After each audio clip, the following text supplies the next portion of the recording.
Terrorism. Every single American knows about terrorism. And what do you think about when you think about terrorism? You think about jihadis, Islamic Jihad.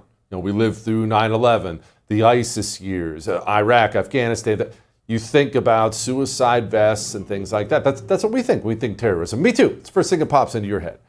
But let's get down to the nitty-gritty of it, because we have an entirely different kind of terrorism going on right now, and it's going to continue going on. Terrorism is simply, as the name suggests, the use of terror to pursue political goals or religious goals. There are people all over the planet who don't have a respect for human life. And once you strip that away from somebody, once a human being, any human being, once they stop being someone created by God, it's a sacred soul, it's a human being. Once they're not that, then why wouldn't you hurt them? Why wouldn't you kill them, threaten them? Once you strip that humanity away from people, that's what you do. Now, here in the United States of America, we have the Democrat Party. They're communists. Their street animals are communists. Their street enforcers are communists. And here's how it works. It has worked this way for a while, probably 20, 25 years in this country. And it's going to be bad for the foreseeable future. Elite communists, I'm talking about Democrats in the media and Democrat politicians. They understand they have a rabid base willing to hurt people because they're a bunch of animals and demons. And they give them orders. And they've been doing this over and over and over and over and over again. They program them, no different than a jihadi is programmed. Die for Allah, die for Allah, die for Allah. Here's a suicide vest. Programmed over and over and over and over and over again. Well, Democrats, they've been calling you Nazi, Gestapo, white supremacists over and over and over and over and over again for 10 years. And we roll our eyes and we say that's not true. And we say I'm not racist. And we say I'm not Hitler. And we tell them it's ridiculous. But they're not saying that for your sake. They're not talking to you when they call you a Nazi. They're talking to the demons that make up the Democrat base. Your liberal Aunt Peggy, she thinks you're a Nazi. She thinks Donald Trump is a Nazi, a Russian agent. But beyond her, right, that's the basic Democrat. That's the normal Democrat. If you keep going down and down and down, how many are pilled out of their minds? Remember the polls we've cited over and over again about how pilled out and have already been told they have mental health issues Democrats are? Now let's go to the internet, where terrorist cells meet, not just jihadi terrorist cells, where these communist terrorist cells meet, they communicate with each other. They talk about killing people. I want him to die. We should kill him. Should we kill him? I think I'll kill him, over and over and over again. And this has been happening for years. These people have been programmed to believe they're fighting against Nazis. And Democrats give them orders, and they interpret those things as orders because that's what they are, and they march out and they hurt people. I'm going to play something for you, something we played for you many times before on this show, but I want you to listen very, very closely. Jaya Powell is a congresswoman from Washington State. She's a committed communist, fairly open about it. But she lays out, quite frankly, what the plan is. And you'll notice, she's going to say strike ready and street ready, and you've heard these terms. That's not the most important part of what she's about to say. She talks about risk tolerance. We have to figure out what our risk tolerance is. And as things get more dire, then we have to have more risk tolerance. What's she saying? Hey, I know maybe you don't want to get arrested. I know maybe you're hesitant to hurt someone or kill someone, but we're fighting against Nazis now. We don't have time for any more hesitation. You may have heard this interview and dismissed it. You may have heard it and thought it was nothing. But that communist animal on the internet, he heard this and he heard marching orders. We might call this getting strike ready. I think of it as getting us strike ready or street ready. And part of that is understanding our own strength. And as we develop that strength, being able to assess our risk tolerance, because we know that risk tolerance increases as the severity of the situation increases and as our own understanding of what's happening increases. So overall, the more we understand what's effective, what the risks are, and who's ready to participate, the more impact we can. You heard what she said. And look, I pointed her out, but in the interest of fairness, they all talk this way. Chuck Schumer's telling people to reap the whirlwind. Joe Biden got up in front of the entire country and told them that Republicans were a threat to the very foundations of democracy. Every single talking head on CNN, MSNBC, New York Times, Washington Post, 10 years of calling you Nazi, Nazi, Nazi. What has happened is it has created terror cells in this country, no different than jihadi terror cells. They're in Portland, they're in New York City, they're all across the United States of America, oftentimes drugged out, sexually deviant monsters, and they believe they're in a fight with Nazis. They're in a war. That's what they believe. And they've already killed, and they're going to kill again. And I'm sorry, I know that's very hard to hear, but they're going to keep killing people. We can win this fight, but we better understand that's what we're dealing with and why we're dealing with it. And by the way, before we go to Jerry Dunleavy, just know they're not sorry. I'm talking about elected Democrats. They know what their rhetoric does. They're not going to tone it down because they want this to happen. All that may have made you uncomfortable, but I'm right. We'll go to Jerry next.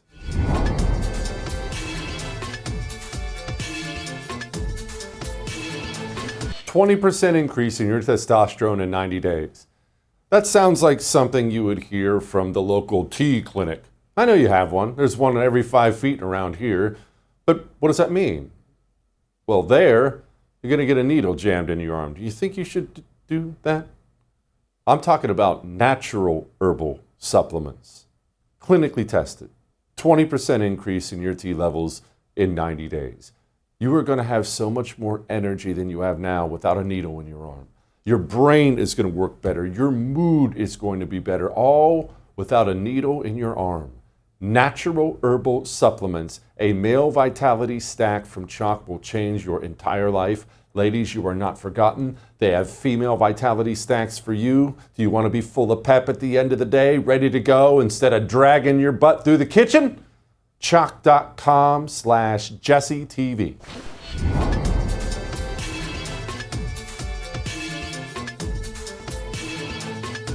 You understand that it was never my intention to make light of the murder of a young man.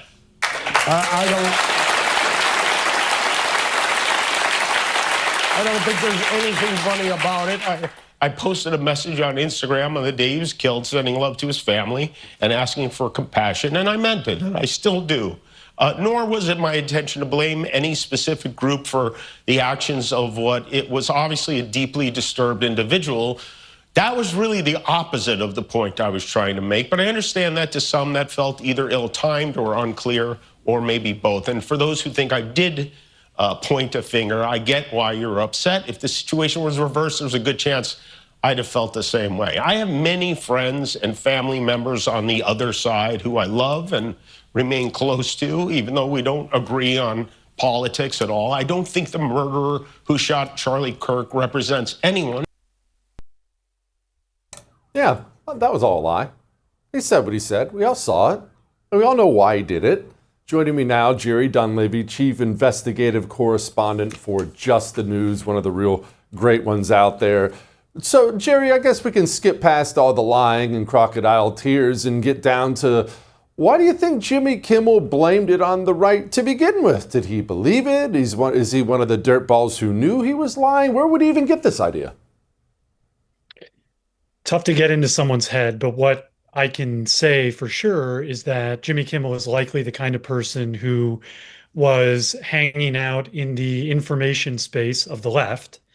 And as I laid out in a story that I did with dozens and dozens of examples of prominent leftists, this was something that a large number of prominent people on the left either fully believed or were happy to peddle to their followers. And what they were pushing was a baseless conspiracy theory that the assassin who murdered Charlie Kirk was a right-winger, and not just any right-winger, but a follower of the far-right and anti-Semitic Nick Fuentes. Now, what evidence do they have for this? None. They never did. There was never a shred or of evidence.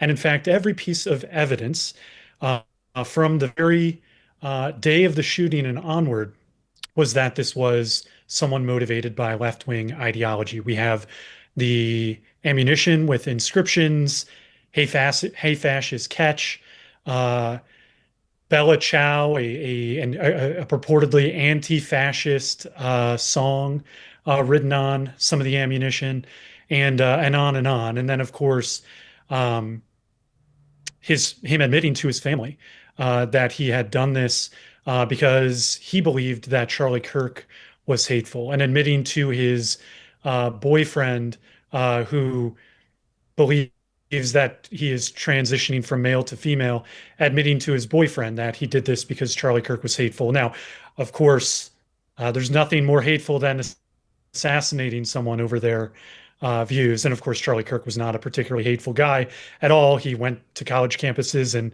debated people in good faith. But this conspiracy theory, I can't emphasize enough how deep this was on the left. On Blue Sky, on Twitter, you had New York Times reporters, members of Congress, writers for The Atlantic, all sorts of people, big names and big accounts, all pushing this. Some of them, I think, deceitfully, and some of them, I think, actually believed it, because that is the, to use their, favorite terminology, that is the disinformation space that they are steeped in and that they live in. Jerry, I'm glad you brought up the New York Times. I mean, you can look at headlines from NBC News. This is the problem with this world of make-believe these people live in. It's not just a couple tranny freaks on Reddit and Blue Sky. It's the thought of, even if you think they're biased, these huge news organizations peddle the same lies you see in the deepest, darkest corners of the internet. So if you're just a normal Democrat, you believe so many things that are simply not true. Absolutely. I mean, it's, in one sense, obviously you blame, some people bear responsibility for believing things that aren't true. But, like I said, you had reporters and editors and contributors for The Atlantic who had bought into this totally baseless conspiracy theory that Charlie Kirk's assassin was, a far-right groyper rather than what he was, a leftist who wanted to kill Charlie Kirk because he thought Charlie Kirk was the hateful one. You had writers for the New York Times who had convinced themselves that it was so overwhelmingly obvious that the shooter was right-wing that people on the right were going to stop talking about Charlie Kirk's assassination. They were saying this. They had clearly convinced themselves, or somehow wanted to convince their audiences, that it was so obviously true that the shooter was right-wing that people on the right were going to stop talking about it. Obviously, that hasn't happened. In part because I don't think people would stop talking about it whether the shooter was from the right or the left, because lots of people just care about the truth. But people haven't stopped talking about it because it's so obvious that the shooter was motivated by left-wing ideology and a hatred for Charlie Kirk. But this was these are big name people from prominent places. I encourage people to read the article. It's one of the more thorough things that I've done. And when I say that there are dozens and dozens of examples, I'm not exaggerating. And I wasn't like scraping the bottom of the barrel of the internet trying to find, random people with no followers. These are prominent people, prominent left-wing influencers, and prominent left-wing reporters and think makers that were spreading this conspiracy theory. So what I'm saying is, it's no surprise that it made its way all the way to Jimmy Kimmel, whether he was pushing a lie knowingly or just believed it because the rest of the people that are around him believed it. It's hard to say, but this is a conspiracy theory that has taken hold on the left, and a large number of people on the left are going to believe this conspiracy theory for a long time, unfortunately. Again, I want to remind you that he is Jerry Dunleavy with Just the News, and I actually want you to go read this article very much, because I talk to you all the time about the world of make-believe these communists live in. If you want to see the bricks in the mortar and how that world gets built, Go read the article. It's fascinating. I dug into it. It's fascinating. It's the nitty-gritty detail of why your kooky liberal Aunt Peggy believes Donald Trump is a Russian agent. Anyway, Jerry, speaking of the left, the Biden administration worked very, very hard. In fact, everyone on the left, the media as well, for a very long time to brand right-wingers as domestic terrorists, up to and including lying about data. You dug into this. What'd you find? Yeah, I mean, in the wake of Charlie Kirk's assassination and with all of the politically motivated violence that's happening right now, a lot of it from the left, um, you would hope that we would have a firm, you know, data set to get our arms around to figure out what is going on, what's the accuracy of the threat picture in the United States, and where are domestic terrorism threats coming from. And I would want that. I want to know where the threats are coming from the right. I want to know where the threats are coming from the left. But unfortunately, the Biden administration spent 4 years muddling that picture deliberately.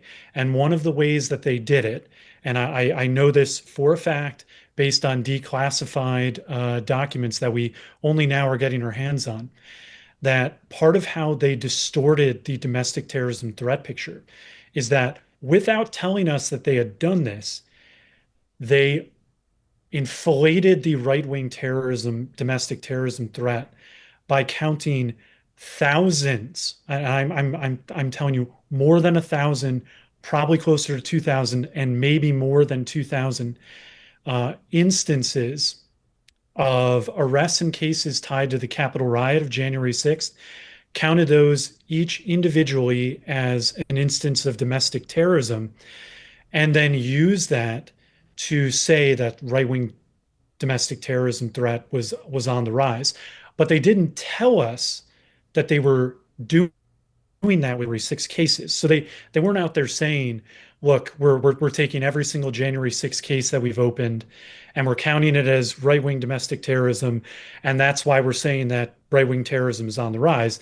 No, they just told us that right-wing terrorism was on the rise without telling us how they had arrived at that conclusion. And when you dig into it, you actually see that 61% of the domestic terrorism cases as of February 2022 were all directly tied to January 6th. So 61% of the domestic terrorism cases that the FBI had opened were tied to January 6th. 78% of the domestic terrorism arrests that were made in 2021 were tied to the Capitol riot. And they didn't really tell us, though, that they were using those January 6 numbers to pad the stats on this domestic terrorism threat problem. And then, of course, we saw what they did with that. They greatly expanded the power of the federal government to look into, so-called or purported domestic terrorism. They expanded the powers.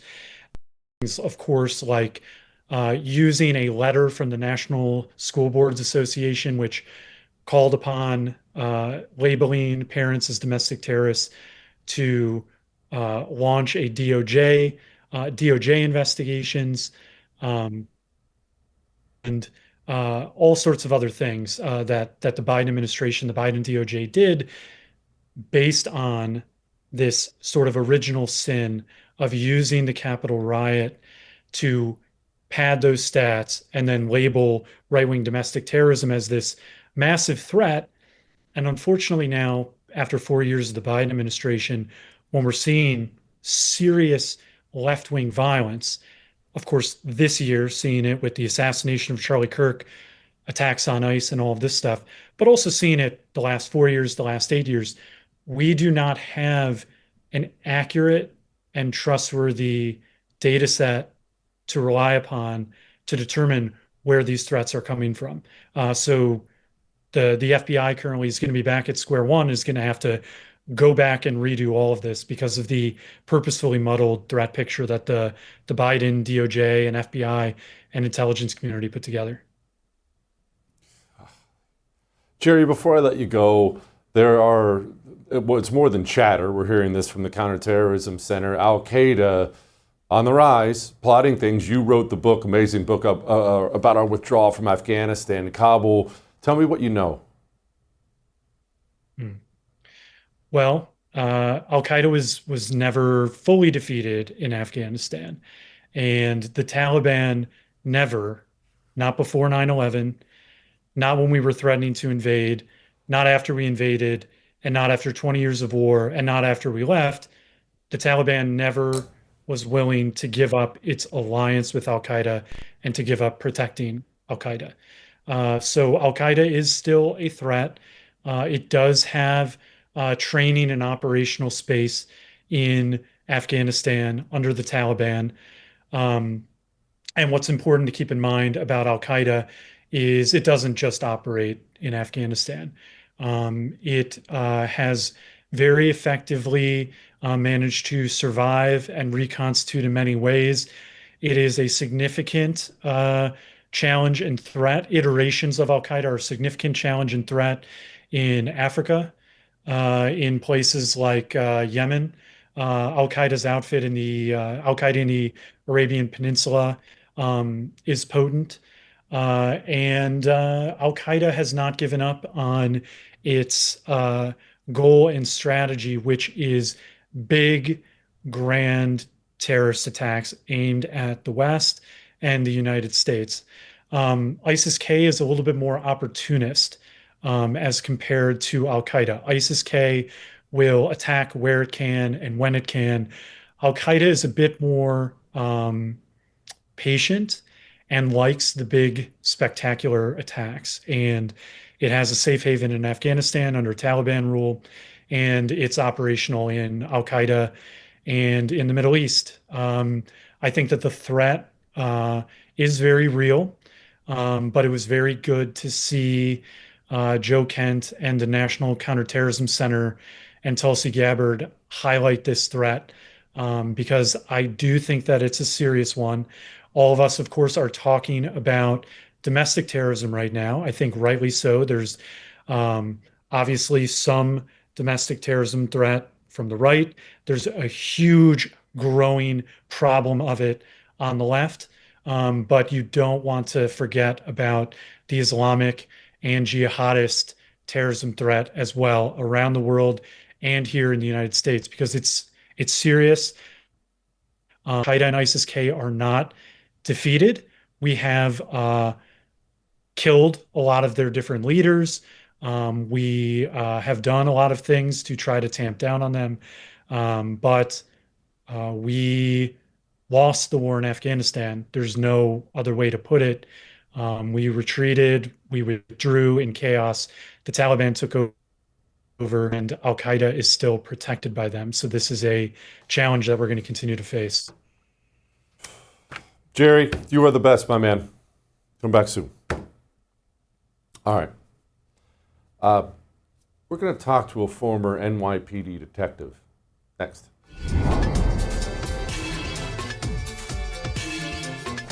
You know what we have behind our stove? Probably the exact same thing you have behind your stove. Salt, pepper, olive oil. It's every kitchen you go into. Salt, pepper, olive oil. But here's the problem.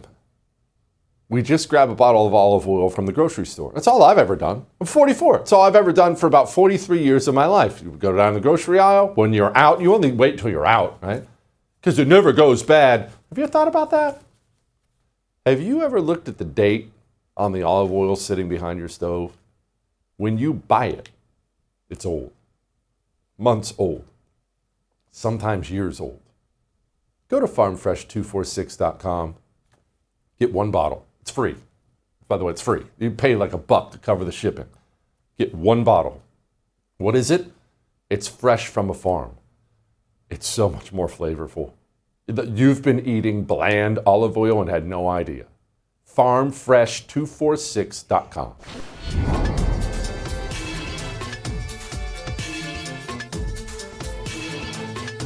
Arguably the fastest rising star right now in Democratic politics is Zoran Mamdani, who is going to be elected mayor of New York City, and probably in a landslide. As a sort of talent spotter in the Democratic Party, what do you think of him and his candidacy? And what do you think of mainline Democratic shyness and agitation about the prospect that he's going to win? Look, as far as I'm concerned, he's the Democratic nominee and he should be supported. Do you endorse his candidacy? I support the Democrat in the race. Sure. That's great.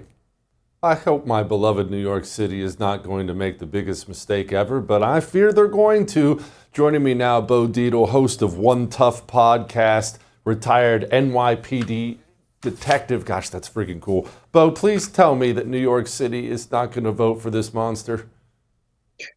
Let me tell you something. I'm the only one that put together a PAC, Political Action Pact there, and it's nycabm.com. New York City, anybody but Mondami.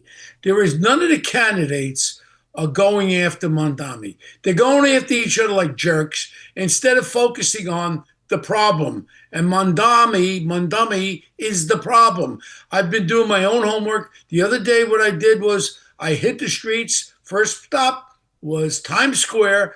He wants to put mentally ill people in abandoned storefronts. Gives them real good accessibility to the trains so they can push people in there and they can beat people up, the mentally ill. Then I made my way up to Harlem, where we had a grandma that was shot by a stray bullet by a bunch of gangs on 113th and Lenox. I did another video up there. He wants to get rid of the gang list as far as the database. He wants to do everything to destroy our city. Then I went up to the South Bronx. He wants a freeze on rents. I remember the 1970s, punk Mondami. I remember when they got rid of it. They become abandoned buildings. Maybe that's where you want to go. People are not realizing anything. Now I'm looking at the fundraising. I'm talking about tens of millions of dollars being funneled through from out of this country, including the in-country.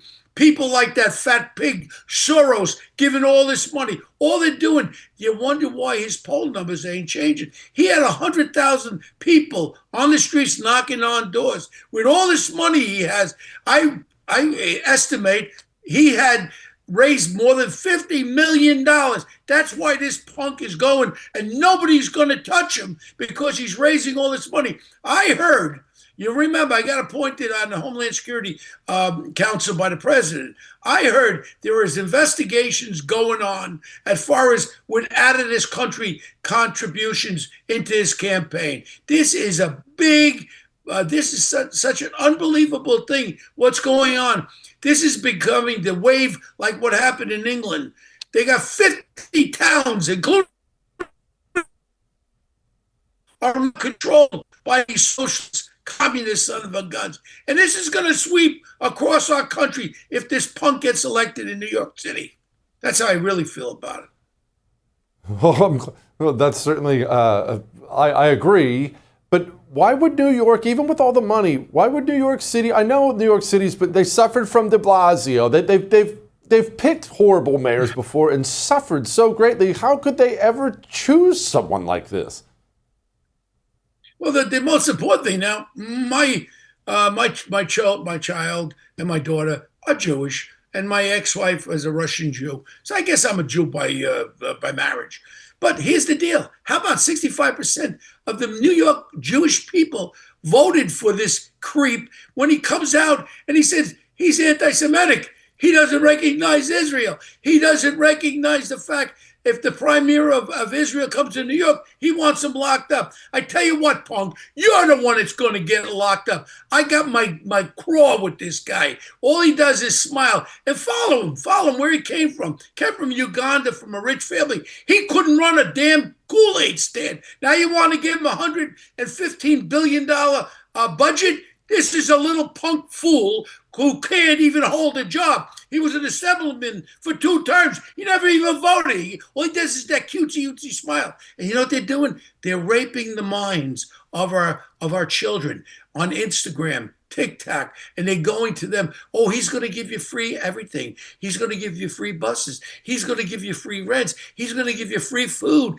He's going to give you food. This is a punk that has to be beat in this election. When are people going to wake up? And that's what I do with I implore people, support nycabm.com. I will continue to the last day of the election to let people realize What are you doing? Why isn't there no counterattacks from these other candidates against Mondumi here? All they do is attack each other. How about attacking him? Why isn't Cuomo getting more traction, Bo? Is it? I mean, the Cuomo family's royalty in New York, governor this, governor that. Is it? Is it lingering COVID anger? Why not Cuomo? You know, I look at, if I have to vote for Cuomo, I'll vote for Cuomo over Mondumi. I love Curtis Sliwa. You know, I don't know. People say he can't win, but here's the deal: what do we vote for? I'd rather vote for an honest person, which the most honest out of all of them. Eric Adams is a criminal. He's a thief. I went through this thing with the migrant monies. There's all kinds of hundreds of millions of dollars, no bid contract. Nobody wants to talk about it. Eric Adams is finished. Bye-bye. And then I told President Steve, why are you pardoning this guy? There is $7 billion of no bid contracts that went through New York City. Why did all his top lieutenants all in January leave? You remember that Shaggy, that guy, wasn't me? They all left because when they get indicted on taking money from the city, the mayor, Eric Adams, will go, it wasn't me. That's bullcrap. He's gone. Now you got Cuomo. And I tell you the honest truth, his problem is he doesn't know how to be compassionate. He doesn't know how to go to the people and say, you know what? I screwed up as governor. I passed these stupid bail reforms. I let all the cop killers go. I was wrong, but I love New York City and I love America. I want to be your mayor and show you my contrition of what I did wrong. Please give me a chance, because he ain't got it in. When I used to punch people out, I used to say to him after I was finished, you know, I'm sorry you made me break your jaw, but you made me do it. I'm sorry. He can't say I'm sorry. Bo, what would this mean for the NYPD, Mamdani becoming mayor? Oh. Well, here's the deal with this. The problem here is the NYPD is not proactive anymore. They're afraid to get involved. The other day, when I went up to Lenox Avenue, 113th Street, with a film crew, when I'm doing these videos about anti-Mondami, their gang was on the corner of Lenox Avenue and 113. This is the same gang where shots came out and killed a grandmother, Mama Zell. A stray bullet killed her. I walked right into them. They looked at me like I was nuts. I said, you know, I'm doing a video here about the killing of this grandma over here. One of the stray bullets came from a gang fight. I'm not saying you guys are the gang. Definitely it was the gang. Every one of them stood fast. And they looked at me. They said to themselves, this guy's got to be either a psychopath or he needs to be incarcerated. He walks right into 12 gang members. Their faces all drop, were cold and stoned. And I know killers when I see them. I locked up a lot of them. These were bad guys. I walked away and I said to myself, I challenged my own mind. I'm saying, Bo, why are you walking into these badass gang members here? And you know, at any time, I knew there was at least 3-4 guns there. And, you know, this is what it is. They have open reign. Nobody's going up there. Years ago, I would have called in the anti-crime guys and said, come on, meet me over here. Let's go after this gang. And I guarantee you we would have taken 4 guns out, and maybe one of those guns would have been a murder weapon that would have killed somebody. There's no proactivity. They get no support from this moron city council liberal thing. You can't get a guy in a headlock. How did they so without on top? You tell me that. So the cops don't want. Now, if they get sued, which they could get sued, they could take their home away that they've been putting money in their pensions. They'll lose their job. And you wonder why cops are not reacting and why they're not doing it. That poor cop that was shot on Park Avenue and killed was working overtime because the lousy salary they started with, below $50,000, you couldn't even eat hamburger helper. These poor cops have to work second, third jobs, and then they don't get no support. On top of it, you got watchdogs watching this watching that. Then you got a D.A. Bragg, that fat pig in Manhattan. All he's looking is to take the cops down. You know what? The criminals become the good guys, and the cops are the bad guys. And you know what we see it across the country with what's going on with ICE and I'm involved with Homeland Security. I was appointed by the president on the Homeland Security Advisory Council, and these poor ICE guys are out there trying to get these criminal illegals off our streets, and they're getting beat up, they're getting spat on, their families are getting terrorized. Man, this country's going wrong. We got to straighten out. And I think New York City's got to be the Waterloo. We got to take this guy down, Mondami. If we lose New York City, I promise you, this will be a blanket effect. And next, they're going to run, AOC will run for president of the United States. And you know what? She could possibly win. And then you know what's going to happen? They'll take the Congress. And you know what's going to happen? They'll try to indict my President Trump. They'll probably try to indict me too. But this is where we're going. We got to stop it. Bo, thank you, brother. I appreciate you. All right. We have more. Next.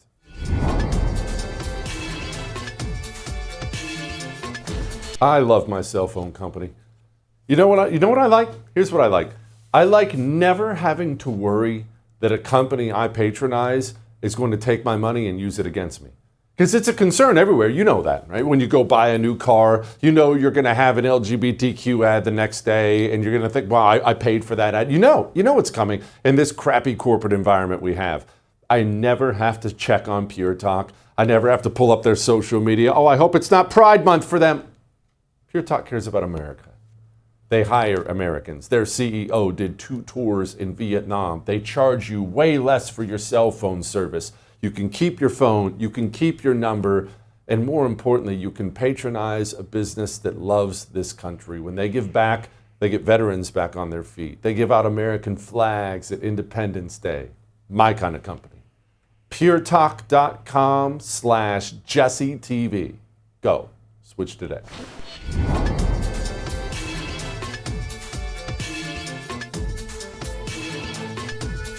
When we talk about terrorism, we think about, bombs and suicide vests and planes flying into buildings, and of course all that stuff is absolutely dreadful. But what we don't think about is the quiet things, the quiet, slow, subversive things.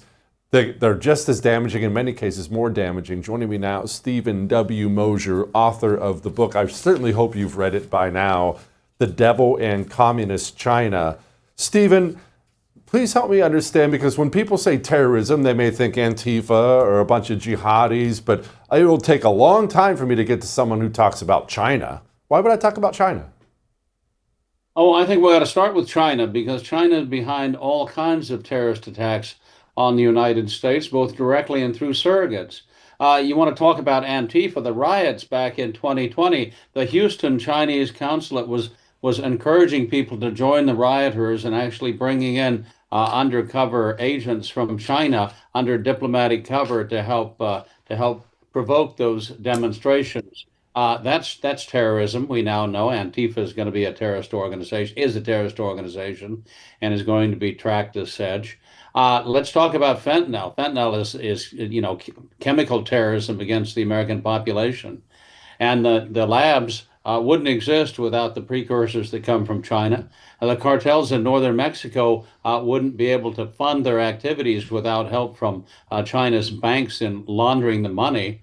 And it's not just Mexico, of course. The biggest fentanyl lab in North America is located up in British Columbia, which also has a large population of communist Chinese being very active in our northern border country of Canada. And who can forget the COVID biological warfare, which came from the Wuhan lab in China? And everywhere you look, you see the black hand of the Chinese Communist Party. I mean, you see it in the global warming scam, where China is funding radical environmental groups. You see it in the solar panel and wind farm scam, where China is funding environmental groups that demand solar panels and windmills, all of which are made in China. Meanwhile, China's the biggest polluter on the planet, if you consider all of the particulate matter that's released into the air by China's coal-burning power plants. So everywhere you look, China is meddling. We're Swiss cheese, Jesse. I mean, we're an open society, and China is burrowing into every possible nook and cranny of our society to cause unrest, dissension, And what they would like to do, like what they would like to see, is quite frankly civil war in the United States, because that would greatly weaken us and enable them to pursue their plans for global domination without opposition. We can't allow that to happen. Stephen, Trump came out recently and said on camera that he wants all these hundreds of thousands of Chinese students to keep coming here. But Trump is no idiot, especially when it comes to China. He knows what they're doing. He knows why they're doing it. So please connect these dots for me, because I can't make sense of it. Yeah, I'm a little concerned that we're not hammering China harder at this point in time. We should be, because China's in increasingly desperate straits, right? We've taken away a large part of the export sector of the economy from them. They've got no domestic consumption. Their birth rate is down. They're averaging one child per couple, over a woman's reproductive lifetime. The population of China by the end of the century will be smaller than that of the United States of America, because China, the Chinese Communist Party, has killed off China's future, killed off the China dream. We ought to be encouraging China's collapse, and instead, a word from the White House is that we're interested in arranging a kind of soft landing for the Chinese economy. So we don't want to hit them too hard on tariffs. We don't want to pressure them too hard in other areas, because we don't want the chaos and catastrophe that would result from a total collapse. Well, that's exactly what I want. I want a total collapse of the Chinese Communist Party. I want different factions to begin openly fighting against each other. I want a warlord situation in China, which is what followed the fall of the Manchu dynasty back in 1911. I want China broken up into provincial-sized pieces where possibly in the interstices freedom can grow and the Chinese people can enjoy more human dignity and respect for their human rights. That's what I want. I want to encourage the collapse of China, because the collapse of China will be good not just for the Chinese people, but for the world at large. Stephen, how secure, we've talked about this before, about the Xi Jinping and not necessarily having as much of a hold on power as seemed to think, kind of on shaky ground. What do we think about this situation? Well, I think people need to understand that the largest political organization on the planet, which is to say the Chinese Communist Party with 95 million members, is not a unified whole. It is a giant mafia with different factions, with different mafia families, dating back to the Long March and the people who rubbed shoulders with the late Chairman Mao Zedong. Those families, those elite families, and their sons and daughters and grandsons and granddaughters control large swaths of the country of China and large parts of the economy. And Xi Jinping has made enemies everywhere. He has attacked all of the other leading families, the families of the former presidents, the families of the former Communist Party leaders.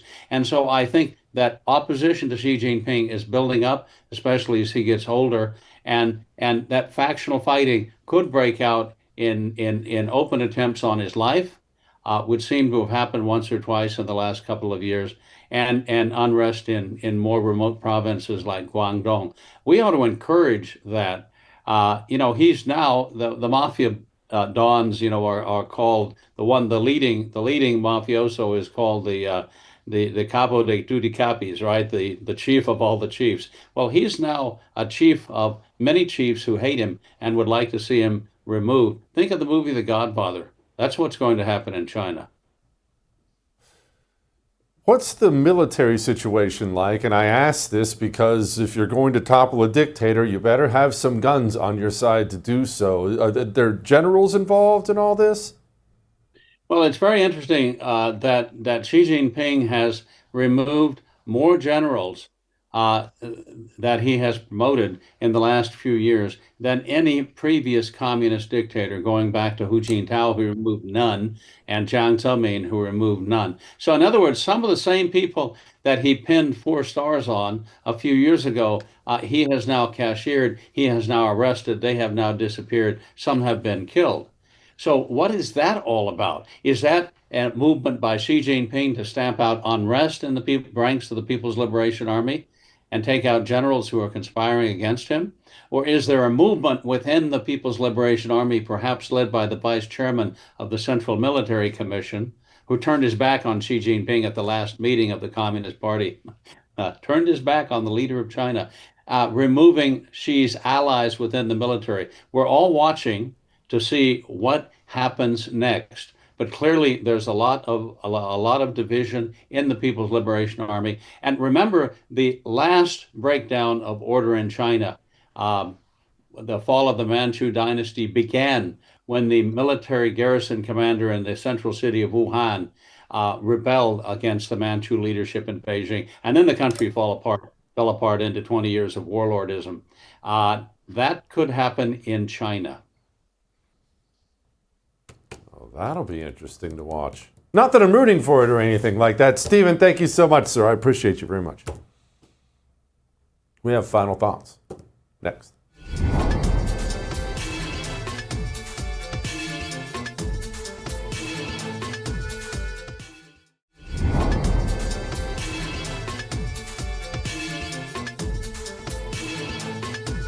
It's not easy to hear a lot of this when we talk about terror cells, people dying, the prospects of more of this coming. I know you're not celebrating it. It's not one of these things you watch and you stand up and cheer at the end. I understand that, but we have to understand where we are and why we are where we are.